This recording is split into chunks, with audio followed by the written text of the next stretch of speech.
By the time you watch this video, this spot is going to be full of tourists getting selfies.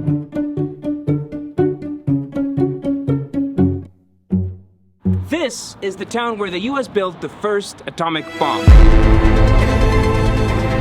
All America's industrial might and scientific innovation connected here. Los Alamos nuclear research compound dangerously close to stockpiles of atomic waste. Uh-huh. That's it. That's crazy.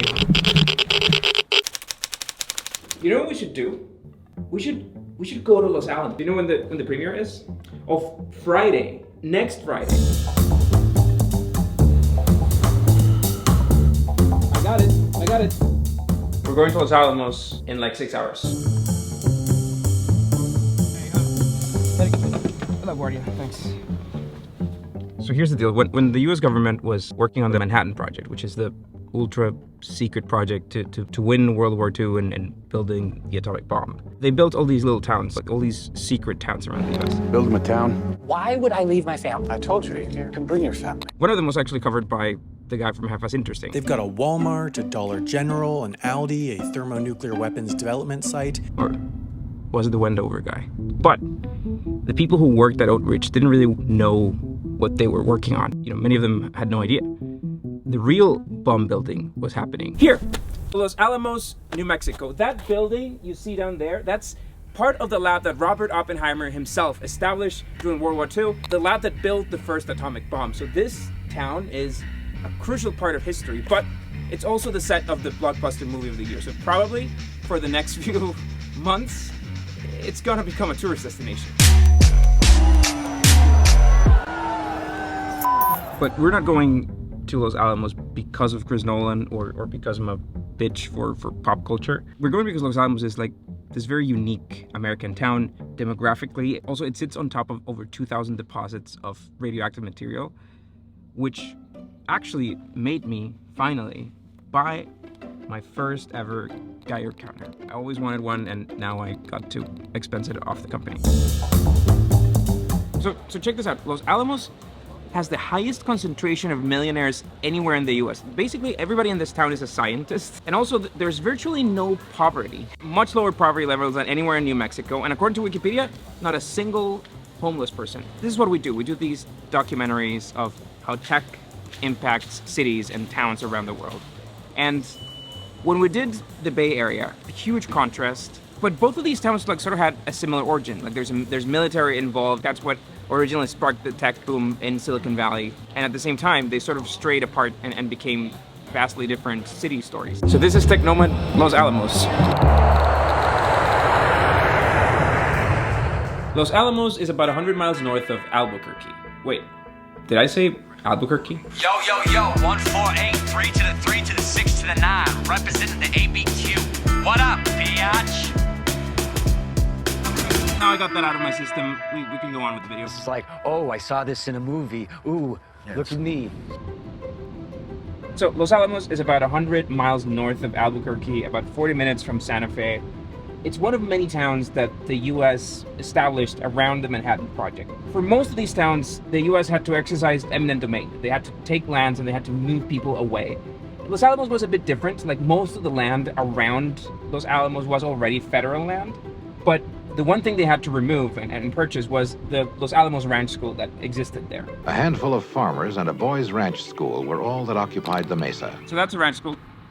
Okay. They also picked that area, of course, because it was isolated. It was far away enough from the West Coast so that if Japan ever attacked mainland US, the Manhattan Project would be protected because it was, far enough inland. And of course, the main reason was the geography. So the deal with Los Alamos is that it's made up of these mesas, like these flat land that's divided by these canyons. But that was just like the perfect geography for keeping secrets. The perfect geography to just have a single entrance to the lab and to the whole area and just control who got in and who got out. They won't let me leave. I won't let you leave.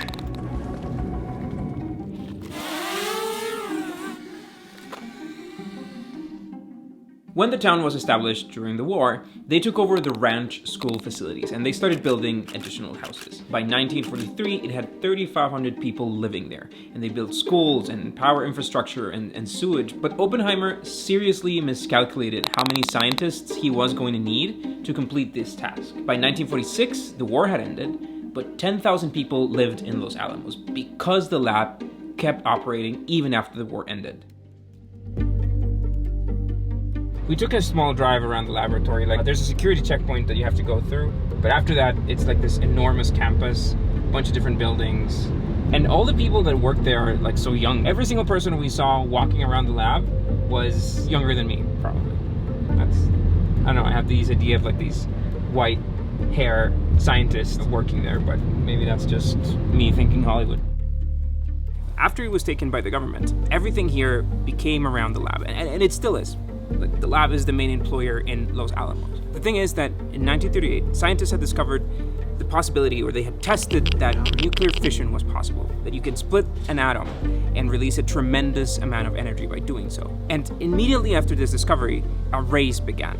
The US and the British and Germany, they all started working on the possibility of an atomic bomb. We're in a race against the Nazis, and I know what it means if the Nazis have a bomb. You know, the US, of course, was very scared that Germany would accomplish that first. Unlike other workers in the Manhattan Project, people who lived here in Los Alamos, who worked at the lab, knew exactly what they were doing. They understood that they were building a bomb. Until, in July 16th, 1945, they succeeded.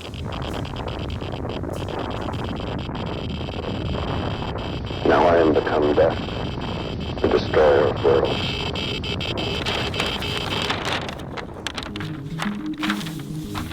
Yeah, so Los Alamos is up here. This is Albuquerque, so we drove from Albuquerque up to Los Alamos, which took us, what, an hour and a half? Now, we thought that we would have been able to make it to Trinity Site. Trinity Site is the place where they detonated the first bomb. This is July 16th, 1945. But that is first all the way down here, which is like a 4-hour drive.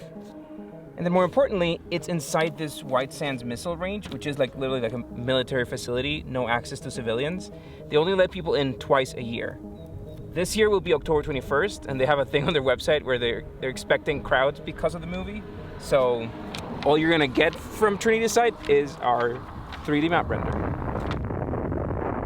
A couple of weeks later, they finished Little Boy, the first of 2 nuclear bombs that were to be used in Japan. A short time ago, an American airplane dropped one bomb on Hiroshima.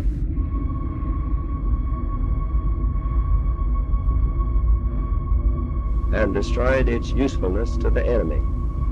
That bomb has more power than 20,000 tons of TNT. Within 9 seconds, 100,000 people were killed or doomed, and 100,000 more injured. The attacks on Japan effectively ended World War II. Germany had surrendered a few months before, and Japan was the only country still at war with the Allies. Hundreds of thousands of people had to die, and the debate on whether that was the right thing to do is one that we are gonna have for the rest of human history. I think this has gotta be it. This was Robert Oppenheimer's house.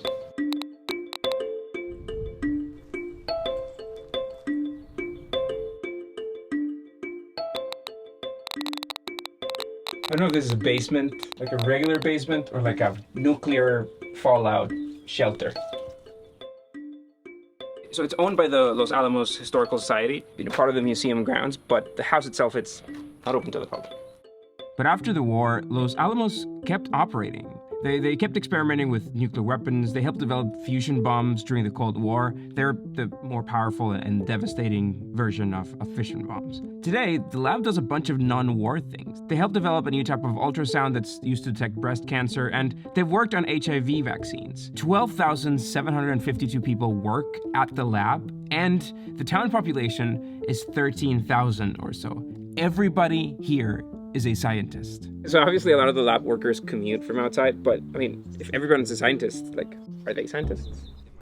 more than 1 out of 10 people in Los Alamos have over $1 million in assets, which is the highest concentration of millionaires anywhere in the US. This is the income per capita in Los Alamos versus the rest of New Mexico. It's this small scientific bubble of a town that happens to have changed the course of history. Man, these are some nice houses. I'm assuming all of these people work at the lab. You know, we should have brought Noah Kagan with us. He would have kind of stepped on a porch, knocked on a door, asked people what they do for a living, but I don't know if people can really talk about what they do for a living. Have you ever felt like the dumbest person in the room? Maybe I'm the dumbest person in the entire town. I mean, if everybody here is indeed a nuclear scientist. But there's a story, there's the Demon Core story. I don't know if you guys have heard about this. Got viral on TikTok a few months ago. Makes me feel less dumb. There was this plutonium core that was meant to go on a bomb, but then the war ended. So scientists were running tests to understand when that core would start a chain nuclear reaction. Neutrons that emanate out of a core bounce on this sphere, and if enough of them bounce, a chain reaction starts. And the science device that they were using was an actual screwdriver. A screwdriver that slipped twice.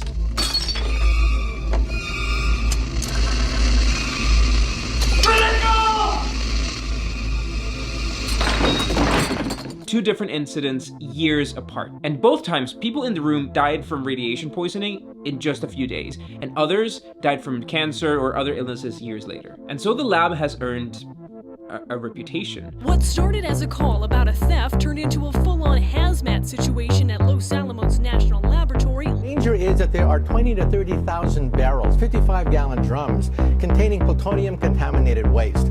Everything from gloves to helmets to nuclear materials from the reactors. Search warrant also revealed a disturbing fact. There have been 76 reported cases of theft at the lab. This lab is the only fully capable plutonium facility in the country, but it's had many near misses due to bad processes and precautions. For example, in 2011, literally, to take a photo, workers in the laboratory brought together these 8 plutonium rods and almost triggered a chain reaction similar to the Demon Core. Something similar happened in a nuclear facility in Japan in 1999, and a town of 300,000 people nearby had to be evacuated because of how intense the radiation could be. The lab, which is currently operated and run by a contractor, has been fined plenty of times for incidents that are mostly negligence, letting untrained workers manipulate equipment, flooding areas that have radioactive materials, and contaminated clothing leaving the lab. They have been forced to pay millions of dollars in damages to employees and to workers. Radiation is extremely dangerous, and it kills you silently. There's a certain amount of radiation that a human can withstand every year. But to make things worse, not only that, there are over 2,000 burial sites of radioactive waste all around the canyon. Loading a shipping cask with a canister of remote-handled radioactive or transuranic waste is a slow, delicate operation. So natural background radiation back on Earth, it's like 0.05, 0.10 microsieverts per hour. It's negligible, it's nothing, and that's just what we're exposed to all the time. Now, up here, this thing started ringing because if we're 30,000 feet in the sky, radiation from space, like literally from outer space, reaches us. Like normally the ozone layer takes care of filtering most of that, but up here it's a lot more. It's still, of course, manageable. Our bodies can process that without problem. But, you know, levels start getting more dangerous, for example, with like X-rays and CT scans. Normally, like, your body can withstand safely 1 CT scan a year, but you shouldn't take more than those. And that's why pregnant women, for example, are not recommended to take many X-rays and stuff like that. The government has spent billions of dollars moving some of the waste elsewhere, but many of the materials buried are just too radioactive to dig them back up today. This canyon here in the middle between the two, we're gonna hike there, because that's, I think, where they buried a lot of plutonium. I think those are the grounds. Like, this canyon like separates the town from the lab area. Like, all of that belongs to the lab. And still, the canyons and the areas around Los Alamos are popular, and they're actively advertised as these cool places to do hiking and outdoor activities. It's the best feeling just to have that access to all of this public land. Hold a very strong spiritual connection to the site. We're trying to get to technical area 10, which is this area deep in Bayo Canyon where some of the radioactive materials are buried. There was a facility, like a satellite facility out of the lab that existed there. We're trying to find the quickest way to get there so that we don't have to hike under the sun for too long. But it looks like this is our end. Like there's a sign there, and I think that that's as far as we're gonna go. So I think we gotta work from here.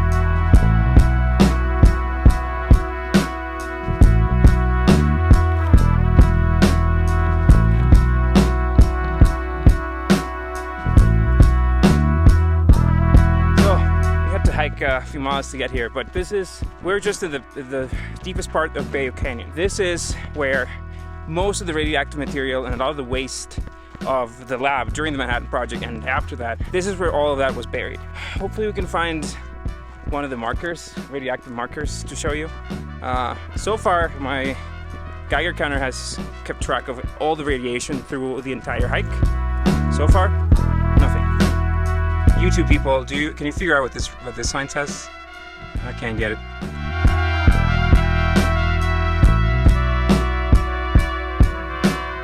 It's a curious piece of concrete, but it's not radioactive.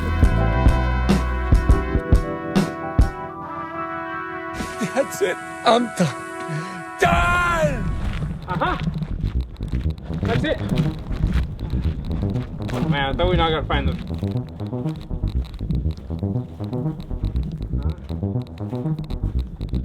That's crazy. Buried radioactive material. No excavation prior to 2042 AD. See county records. That's it. 2042, I mean, does that mean it was buried in 1942? Maybe. It's only after an exposure of 100 millisieverts or more that the risk of cancer measurably increases. So there's a little bit of a spike since we got closer, as you can see, up to 0.4 microsieverts per hour. It's still nothing. You know, this is still not dangerous radiation, but it's slightly higher than, you know, New York. Statistically, the study that we read hasn't been able to confirm unequivocally that there is a cancer hotspot in Los Alamos, but they did find elevated rates compared to the rest of the state. We couldn't find any radiation hotspots, and we looked. We went on the hike. We actually tested the places where the plutonium, the other radioactive materials are buried. There's another one.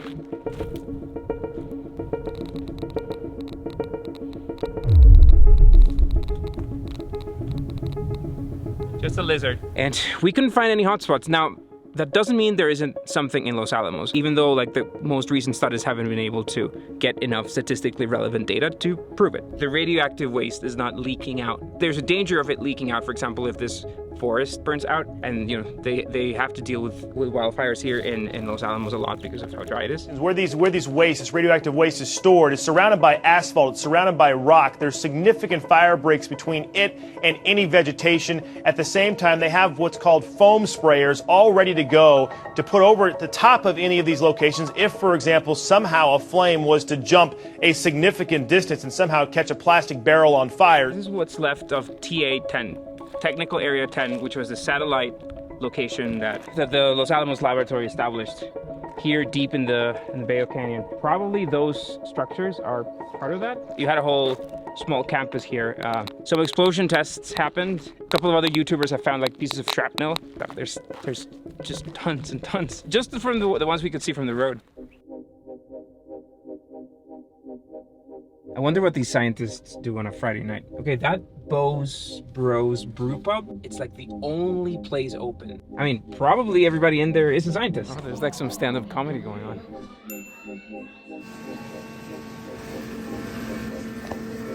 Like literally all of these flyers seem to relate to very geek activities here. I wonder if any of the people here are like their parents, not their parents, their grandparents. I wonder if their grandparents worked on the Manhattan Project. Maybe they grew up here and they've lived here all their lives and they became scientists too. I'm curious. Did you know that I visited Hiroshima a couple of years back? It was quite remarkable to be in this city that we know was brought to ashes in an instant. That's such an important part of history. But today, Hiroshima exists as if nothing had happened. It was entirely rebuilt. There's a park exactly where the bomb exploded, and this dome, this structure that somehow survived the explosion, maybe because it was just below the bomb. It's become an icon for the city. And there's a museum dedicated to the bombings, and probably the most surprising fact for me was reading their account of the story. Like, you would think that there's anger or resentment, vengeance, into how the museum paints what happened, but it's the entire opposite. The story in the museum reads something along the lines of, like, Japan chose to walk this path of war, as in they understand that they are part culprit for entering a conflict, for declaring war, and that this is one of the consequences of that decision. Like, I don't know if Hiroshimans share that mindset, what's in text in the museum, but it was very interesting to see how they embrace this story. I don't have any footage from that trip. I went on vacation, and at that time we didn't make YouTube videos, so I didn't even carry a camera. But maybe if this one does well, we can do an episode about it. Now, I grew up in Costa Rica.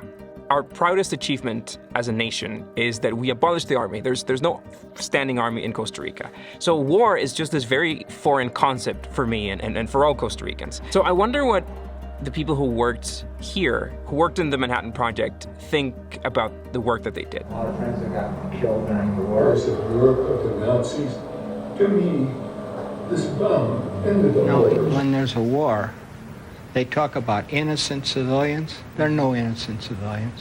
You're doing something for the war effort. You're going to do this job, and you know nothing, and you don't know the product, and you don't know what's inside your cubicle. We should ban testing.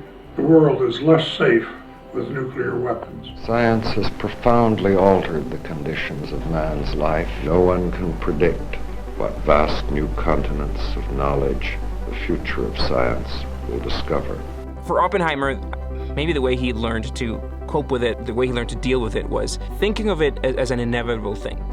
Somebody had to build the bomb. In the end, it ended the war. But this was a race that the US and the British government had against Germany to build the first bomb. And they won. And by doing so, they seem to have changed the history of the world. Now, I don't know if they foresaw the effect that just the existence of nuclear weapons would have 90 years in the future. Now, one last very disappointing detail. This is just a public bathroom. It's not the real thing that you saw in the movie. It's not the real main gate. There's no longer a main gate. All right, let's get food.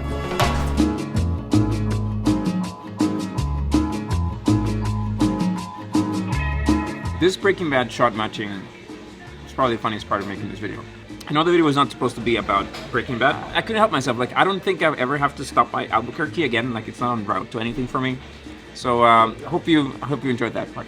You know, the last video we made on travel, we actually flew to El Salvador, to their maybe at some point in the future Bitcoin city. And we tried to survive in El Salvador just using Bitcoin for a week. It didn't work out very well, but that video went out last week.